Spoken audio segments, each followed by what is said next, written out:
ఓడోడు ఎత్తనే గెలిచినావు కదా.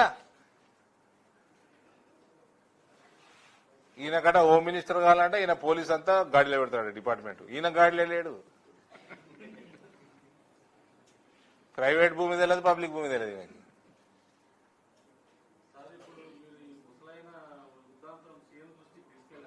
ఇగో లెటర్ రాసి మీకు పంపించిన చూసుకోండి బ్రదర్, మీ గ్రూప్ లో పెట్టేసారు. నిన్న లెటర్ రాసిన, అది లెటర్ ఈడ ఓపెన్ చేద్దాం అనుకున్నా, హార్డ్ కాపీ మర్చిపోయినా. అంటే నేను ఆఫీసర్ల పేర్లు కూడా తీసుకుంటున్నా, ఏమనుకోకూరు దయచేసి. Madam is a very efficient officer.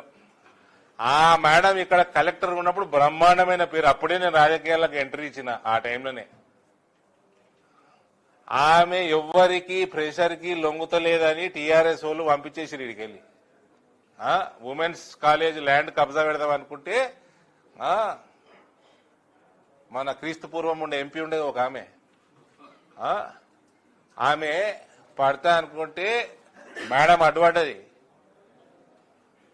అడ్డుపడితే transfer చేయించారు వీళ్ళు. ఆమె ఎంత ఇంట్రెస్ట్ తోటి జిల్లాలో పనిచేసిన మేడం కలెక్టర్ గా, ఆమెకు తెలియదా అండి ప్రైవేట్ భూమి అని? తెలిసినా కూడా ఇగో ఈ అక్కలు తక్కువడు.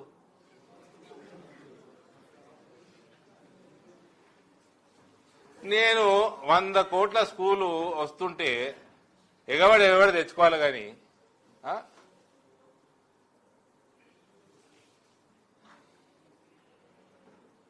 మా మోహన్ రెడ్డి మెతకగా అయిపోయాడు ఆయనకి.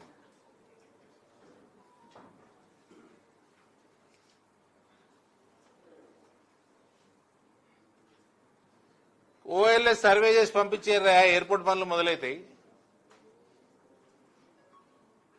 నేను చేపించేస్తా ప్రైవేట్ గా, కానీ పనికి రాదు కదా.